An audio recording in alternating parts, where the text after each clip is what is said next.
হাজার হাজার বছর আগে ভারতের বুকে এক সমৃদ্ধ নগরী দাঁড়িয়েছিল। লক্ষ লক্ষ মানুষ বাস করত সেখানে। কেউ জানত না মুহূর্তের মধ্যে সব শেষ হয়ে যাবে। আকাশে হঠাৎ দেখা দিল এক ভয়ঙ্কর আগুনের গোলা। হাজার সূর্যের চেয়ে উজ্জ্বল তার আলো। মেঘ ছিঁড়ে যাচ্ছে, বাতাস জ্বলে যাচ্ছে। নিচে মানুষগুলো আকাশের দিকে তাকিয়ে আছে, চোখে আতঙ্ক। মায়েরা সন্তানদের বুকে জড়িয়ে ধরেছে, কিন্তু পালানোর কোনো পথ নেই। আশ্চর্যের বিষয় হলো, এই ধ্বংসের বর্ণনা লেখা আছে হাজার বছরের পুরানো লেখ পাণ্ডুলিপিতে। আর সেই বর্ণনা হুবহু মিলে যায় আধুনিক পারমাণবিক বোমার সাথে। কিন্তু প্রশ্ন হলো, এটা কিভাবে সম্ভব? আজ আমরা জানব মহাভারতের 7টি ভয়ঙ্কর রহস্য, যেগুলো শুনলে আপনার বিশ্বাসের ভিত্তি নড়ে যাবে। কুরুক্ষেত্র, সেই রক্তাক্ত প্রান্তর যেখানে 18 দিন ধরে লড়াই হয়েছিল। লক্ষ লক্ষ সৈন্য, হাতি, রথ, ঘোড়া সব এক মহাযুদ্ধে জড়িয়ে পড়েছিল। কিন্তু মহাভারত শুধু যুদ্ধের গল্প নয়, এর ভেতরে লুকিয়ে আছে এমন কিছু তথ্য যেগুলো আধুনিক বিজ্ঞানকেও চমকে দেয়। তাহলে চলুন একে একে উন্মোচন করি সেই 7টি রহস্য। আর হ্যাঁ, 7 নম্বর রহস্যটা সবচেয়ে চাঞ্চল্যকর, তাই শেষ পর্যন্ত দেখবেন। রহস্য নম্বর 1, গান্ধারী, মহাভারতের সেই রানী যিনি স্বেচ্ছায় চোখে কাপড় বেঁধে সারা জীবন কাটিয়েছিলেন। তিনি 2 বছর ধরে গর্ভবতী ছিলেন। 2 বছর। অবশেষে তার গর্ভ থেকে বেরোলো একটি মাংসপিণ্ড। না কোনো শিশু, না কোনো প্রাণ, শুধু একটি ধূসর মাংসের দলা। মহর্ষি ব্যাসদেব তখন এগিয়ে এলেন। সেই মাংসপিণ্ডটি দেখতে ছিল অদ্ভুত, ভেজা, শিরাযুক্ত, বাষ্প বেরোচ্ছে তার থেকে।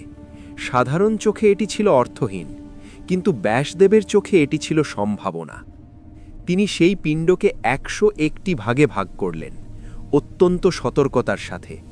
প্রতিটি টুকরো আলাদা করে ঘিয়ে ভরা মাটির পাত্রে রাখলেন। 101টি পাত্র, সারি সারি সাজানো। প্রতিটি থেকে বেরোচ্ছে অলৌকিক সোনালি আলো, যেন প্রতিটি পাত্রের ভেতরে একটি করে প্রাণ জেগে উঠছে। এবং সত্যিই সেই ঘিয়ের মধ্যে ক্ষুদ্র মানবদেহ গঠিত হতে শুরু করল। আঙুল, হাত, মুখ সব ধীরে ধীরে রূপ নিচ্ছে। বিজ্ঞানের ভাষায় এটাকে কি বলে জানেন? আজকের যুগে আমরা এটাকে বলি টেস্ট টিউব বেবি বা ইন ভিট্রো ফার্টিলাইজেশন। আর সেই ঘিয়ের পাত্র, সেটা কি আসলে কোনো ধরনের কৃত্রিম গর্ভ ছিল হাজার বছর আগে? সেই পাত্র থেকে জন্ম নিল 100 পুত্র এবং একটি কন্যা, কৌরবরা। ইতিহাস তাদের মনে রেখেছে, কিন্তু তাদের জন্মের রহস্য আজও অমীমাংসিত। আধুনিক বিজ্ঞানীরা এখন কৃত্রিম গর্ভ তৈরির চেষ্টা করছেন, অথচ মহাভারত হাজার বছর আগেই এই ধারণার কথা বলে গেছে। কাকতালীয় নাকি অন্য কিছু? রহস্য নম্বর 2, কুরুক্ষেত্রের যুদ্ধ পুরো দমে চলছে। হাজার হাজার সৈন্য লড়ছে, তীর আকাশ ঢেকে দিচ্ছে, রথ ছুটছে, হাতি গর্জাচ্ছে, রক্ত আর ধুলোয় মিশে যাচ্ছে সবকিছু। কিন্তু এই যুদ্ধক্ষেত্র থেকে শত শত কিলোমিটার দূরে হস্তিনাপুরের রাজপ্রাসাদে বসে আছেন অন্ধ রাজা ধৃতরাষ্ট্র। তার পাশে দাঁড়িয়ে আছেন সঞ্জয়। মহর্ষি ব্যাসদেব সঞ্জয়কে দিয়েছিলেন এক অসাধারণ ক্ষমতা, দিব্য দৃষ্টি। সঞ্জয়ের চোখ জ্বলে উঠত অলৌকিক আলোয়, আর তিনি দেখতে পেতেন দূরের যুদ্ধক্ষেত্রের প্রতিটি মুহূর্ত। তার দৃষ্টি উড়ে যেত নদী, পাহাড়, বন পেরিয়ে সরাসরি কুরুক্ষেত্রে। তিনি দেখতেন প্রতিটি তলোয়ারের আঘাত, প্রতিটি তীরের গতিপথ, প্রতিটি যোদ্ধার মুখ। এবং সেই সব কিছু তিনি বলে যেতেন অন্ধ রাজাকে। রিয়েল টাইমে ঘটনা ঘটছে আর সঞ্জয় বর্ণনা করছেন একই সাথে। ভাবুন একবার, দূর থেকে কোনো ঘটনা সরাসরি দেখা এবং অন্য কাউকে তৎক্ষণাৎ জানানো। এটাকে আজকের ভাষায় কি বলে? Live telecast. আমাদের টেলিভিশন, স্যাটেলাইট, লাইভ ব্রডকাস্ট সবকিছুর মূল ধারণাটা কি হাজার বছর আগেই ছিল? সঞ্জয়ের দিব্য দৃষ্টি কি আসলে কোনো প্রাচীন কোনো প্রযুক্তি ছিল? প্রাচীন চিত্রকলায়ও এই দৃশ্য অঙ্কিত আছে। সঞ্জয়ের চোখ থেকে আলোর রেখা বেরিয়ে দূরের যুদ্ধক্ষেত্রে পৌঁছচ্ছে। শিল্পীরাও বুঝেছিলেন এটা সাধারণ কিছু নয়। আজকের স্যাটেলাইট মহাকাশ থেকে পৃথিবীর যে কোনো প্রান্তে তথ্য পাঠায়, আর 1000 বছর আগে সঞ্জয় ঠিক একই কাজ করতেন, শুধু মাধ্যমটা আলাদা ছিল। নাকি একই? রহস্য নম্বর 3, ব্রহ্মাস্ত্র, মহাভারতের সবচেয়ে ভয়ঙ্কর অস্ত্র। এক যোদ্ধা তার রথে দাঁড়িয়ে হাত তুলে মন্ত্র উচ্চারণ করছেন। তার হাতে জমা হচ্ছে অকল্পনীয় শক্তি। শিরায় শিরায় আলো দৌড়াচ্ছে, বাতাস কাঁপছে, পুরো যুদ্ধক্ষেত্র স্তব্ধ হয়ে গেছে। সবাই জানে এই অস্ত্র ছুঁড়লে আর কিছু থাকবে না। এবং তিনি ছুঁড়লেন। এক বিশাল আগুনের গোলা ছুটে গেল আকাশে। মাটির সৈন্যরা ছিটকে পড়ল, মেঘ ভেঙে টুকরো টুকরো হয়ে গেল। আকাশে জ্বলে উঠল দ্বিতীয় সূর্য। সেই অস্ত্র যেখানে আঘাত হানল, সেখানে তৈরি হলো এক বিশাল মাশরুমের মতো আগুন আর ধোঁয়ার স্তম্ভ।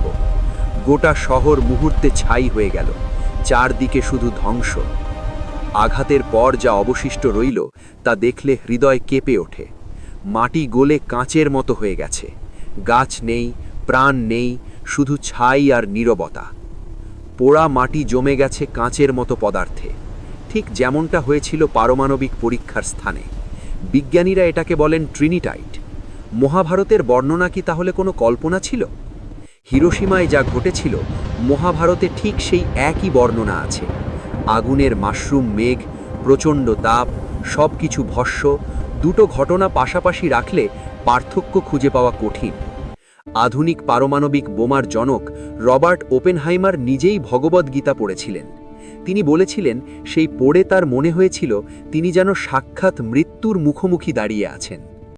মহাভারতের সংস্কৃত শ্লোকে ব্রহ্মাস্ত্রের প্রতিটি অস্ত্রের প্রভাব বিস্তারিতভাবে লেখা আছে। প্রচণ্ড তাপ, বিকিরণ, ভ্রূণ নষ্ট হয়ে যাওয়া, সব কিছু। 1000 বছর আগের কোনো কবি কি এসব কল্পনা করতে পারেন, নাকি তিনি সত্যিই কিছু দেখেছিলেন? রহস্য নম্বর 4, কর্ণ, মহাভারতের সবচেয়ে বিয়োগান্ত চরিত্র। জন্মের সময়ই তার শরীরে ছিল এক অলৌকিক জিনিস, সোনালী কবচ এবং কুণ্ডল। এগুলো আলাদা কিছু নয়, তার শরীরের অংশ ছিল। সেই কবচ ছিল অবিশ্বাস্য। সোনালী ধাতু তার ত্বকের সাথে মিশে গেছে, যেন শরীরের কোষে কোষে ঢুকে গেছে এক অভেদ্য বর্ম। এর নকশা দেখলে মনে হয় প্রাচীন শিল্প আর আধুনিক সার্কিটের মিশ্রণ। এই কবচ যতদিন তার শরীরে ছিল, কোনো অস্ত্র তাকে স্পর্শ করতে পারত না। তিনি ছিলেন অপরাজেয়। যুদ্ধক্ষেত্রে তার সমকক্ষ কেউ ছিল না। তীর আসত, ভেঙে পড়ত, বর্ষা আসত, বিঁকে যেত। কবচের গায়ে আঘাত লাগলে শুধু আগুনের ফুলকি ছিটকে পড়ত। কর্ণ দাঁড়িয়ে থাকতেন অটল, অক্ষত। আজকের বিজ্ঞান একে বলবে বায়ো ইন্টিগ্রেটেড আর্মার, মানুষের শরীরের সাথে জুড়ে দেওয়া প্রযুক্তি। ন্যানো টেকনোলজি, সাইবারনেটিক্স, এসব এখনও গবেষণার পর্যায়ে। কিন্তু মহাভারতে এটা 1000 বছর আগেই ছিল। কিন্তু তারপর এলেন ইন্দ্র, ছদ্মবেশে। ব্রাহ্মণের ছদ্মবেশে এসে কর্ণের কাছে সেই কবচ দান হিসেবে চাইলেন। কর্ণ জানতেন এটা ছলনা, তবুও তিনি রাজি হলেন, কারণ কর্ণ কখনো দান থেকে মুখ ফেরাননি। এরপর যা ঘটল সেটা মহাভারতের সবচেয়ে হৃদয় বিদারক দৃশ্যগুলোর একটি। কর্ণ নিজের হাতে নিজের শরীর থেকে সেই কবচ ছিঁড়ে বের করলেন। মাংস ছিঁড়ে গেল, সোনালি রক্ত ঝরল। যন্ত্রণায় তার মুখ বিকৃত হলো, কিন্তু তিনি চিৎকার করলেন না। রক্তাক্ত হাতে সেই কবচ তিনি তুলে দিলেন ইন্দ্রের হাতে। সূর্য অস্ত যাচ্ছে, আকাশ রক্তে ভেজা সন্ধ্যার রঙে রাঙা। ইন্দ্রের চোখেও জল। এই ত্যাগের মহিমা বর্ণনা করার ভাষা নেই। রহস্য নম্বর 5, দ্রৌপদীর বস্ত্রহরণ। কৌরবদের সেই কুখ্যাত সভায় দ্রৌপদীকে টেনে আনা হলো। দুঃশাসন তার শাড়ি ধরে টানতে শুরু করল। দ্রৌপদীর চোখে জল, অপমান, ক্রোধ সব একসাথে। কিন্তু তারপর তার ঠোঁট নড়ল। তিনি ডাকলেন কৃষ্ণকে, 2 হাত জোর করে আকাশের দিকে তুললেন। আর তখনই ঘটল অসম্ভব। দুঃশাসন টানছে, টানছে আর টানছে, কিন্তু শাড়ি শেষ হচ্ছে না। কাপড়ের পর কাপড় আসছে, মেঝেতে জমে যাচ্ছে কাপড়ের পাহাড়। তার মুখে প্রথমে জয়ের হাসি ছিল, তারপর বিভ্রান্তি, তারপর আতঙ্ক। সেই কাপড় যেন কোথাও থেকে তৈরি হচ্ছে, অফুরন্ত, অন্তহীন। প্রতিটি সুতো ঝলমল করছে আলোয়। এক স্তর শেষ হচ্ছে, আরেকটা শুরু হচ্ছে, কোনো শেষ নেই। পুরো সভা স্তব্ধ। রাজারা হতবাক, যোদ্ধারা তলোয়ারের বাঁট চেপে ধরেছে। পাণ্ডবরা শিকলে বাঁধা, কিন্তু তাদের চোখে অশ্রু আর বিস্ময় দুটোই। আধুনিক ভৌতবিজ্ঞান বলে আমাদের মহাবিশ্বে একাধিক মাত্রা থাকতে পারে। অন্য ডাইমেনশন থেকে পদার্থ এই মাত্রায় আনা সম্ভব হতে পারে। তাহলে কি দ্রৌপদীর সেই অক্ষয় বস্ত্র অন্য কোনো মাত্রা থেকে আসছিল?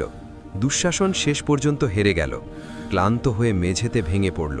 চারদিকে কাপড়ের পাহাড়, আর দ্রৌপদী দাঁড়িয়ে আছেন সম্পূর্ণ অক্ষত, সম্মান অটুট।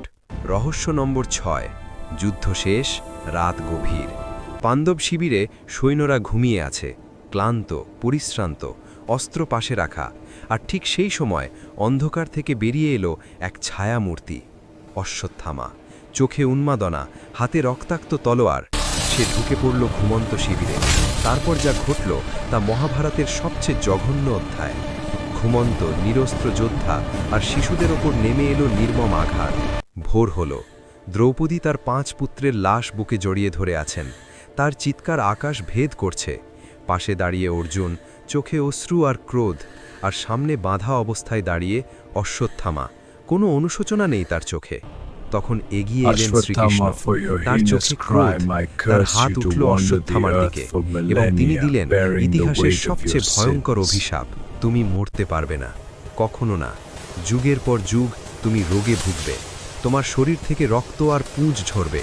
কোনো মানুষ তোমাকে আশ্রয় দেবে না। চিরকাল তুমি একা ঘুরে বেড়াবে। অশ্বত্থামার শরীর কুঁকড়ে যেতে লাগল। ক্ষত খুলে গেল, কপালের মুনি ছিঁড়ে গেল। অমরত্ব, যেটা সবাই চায়, সেটাই হয়ে গেল তার সবচেয়ে বড় শাস্তি। সেই থেকে অশ্বত্থামা হাঁটছেন 1000 বছর ধরে, গভীর জঙ্গলে, একা, ক্ষতবিক্ষত শরীরে। মৃত্যু আসে না, যন্ত্রণা শেষ হয় না। তার মুখে 1000 বছরের কষ্ট জমে আছে। কপালে সেই ক্ষত এখনও তাজা, রক্ত এখনও ঝরছে। তিনি মৃত্যুর জন্য প্রার্থনা করেন, কিন্তু মৃত্যু কখনো আসবে না। আশ্চর্যের বিষয় হল, ভারতের বিভিন্ন গ্রামে আজও মানুষ দাবি করেন তারা অশ্বত্থামাকে দেখেছেন। গভীর রাতে মন্দিরের সিঁড়িতে ফুল রেখে যান এক রহস্যময় মানুষ, কপালে গভীর ক্ষত। কেউ তার কাছে যেতে পারে না। সত্য নাকি কল্পনা কেউ জানে না, কিন্তু গল্পটা শুনলে এখনও শিরদাঁড়া দিয়ে ঠান্ডা স্রোত বয়ে যায়। এবার আসুন শেষ এবং সবচেয়ে চাঞ্চল্যকর রহস্যে। রহস্য নম্বর 7। দ্বারকা, শ্রীকৃষ্ণের রাজধানী। সমুদ্রের তীরে গড়ে ওঠা এক স্বর্ণ নগরী। সোনার গম্বুজ, মার্বেলের টাওয়ার, পরিকল্পিত রাস্তা, বন্দর, বাগান। আজকের যে কোনো আধুনিক শহরকে হার মানায় তার সৌন্দর্য। কিন্তু কৃষ্ণের মৃত্যুর পর সমুদ্র গ্রাস করল দ্বারকাকে। বিশাল ঢেউ উঠল, জল ঢুকে পড়ল রাস্তায়। মানুষ ছুটছে, চিৎকার করছে, কিন্তু সমুদ্র থামল না। এক একটি করে সোনার গম্বুজ তলিয়ে গেল জলের নিচে। টাওয়ার ভেঙে পড়ল, পুরো নগরী ডুবে গেল সমুদ্রের অন্ধকারে। 1000 বছর ধরে মানুষ ভেবেছে এটা শুধুই গল্প, কিন্তু তারপর এলো সেই আবিষ্কার। সমুদ্রের 40 মিটার গভীরে পাওয়া গেল প্রাচীন পাথরের দেওয়াল, সুপরিকল্পিত রাস্তার বিন্যাস, স্তম্ভ, সবকিছু শ্যাওলা আর প্রবালে ঢাকা, কিন্তু কাঠামো স্পষ্ট। 2001 সালে ভারতের ন্যাশনাল ইনস্টিটিউট অফ ওশান টেকনোলজির গবেষকরা গুজরাটের উপকূলে এই ধ্বংসাবশেষ খুঁজে পান। কার্বন ডেটিং বলছে এগুলো প্রায় 9000 বছরের পুরানো। এটি কি সেই দ্বারকা? যদি হয়, তাহলে মহাভারত শুধু মিথ নয়, এটি হতে পারে পৃথিবীর প্রাচীনতম সভ্যতার এক হারিয়ে যাওয়া ইতিহাস। এমন একটি ইতিহাস যা আমরা ভুলে গেছি। তো এই ছিল মহাভারতের 7টি ভয়ঙ্কর রহস্য। গান্ধারীর কৃত্রিম গর্ভ, সঞ্জয়ের লাইভ টেলিকাস্ট, ব্রহ্মাস্ত্রের পারমাণবিক ধ্বংস, কর্ণের বায়ো আর্মার, দ্রৌপদীর অসীম বস্ত্র, অশ্বত্থামার অমর অভিশাপ, আর সমুদ্রের তলে ডুবে যাওয়া দ্বারকা। প্রতিটি রহস্য আধুনিক বিজ্ঞানকে প্রশ্ন করে, প্রতিটি উত্তর খোঁজে। মহাভারত কি শুধুই একটি মহাকাব্য, নাকি এটি আমাদের পূর্বপুরুষরা রেখে যাওয়া এক এনসাইক্লোপিডিয়া, যার পাতায় পাতায় লুকিয়ে আছে এমন সব জ্ঞান যা আমরা এখনও পুরোপুরি বুঝতে পারিনি? কমেন্টে জানান কোন রহস্যটা আপনাকে সবচেয়ে বেশি চমকে দিল। লাইক করুন, শেয়ার করুন আর সাবস্ক্রাইব করুন। দেখা হবে পরের ভিডিওতে।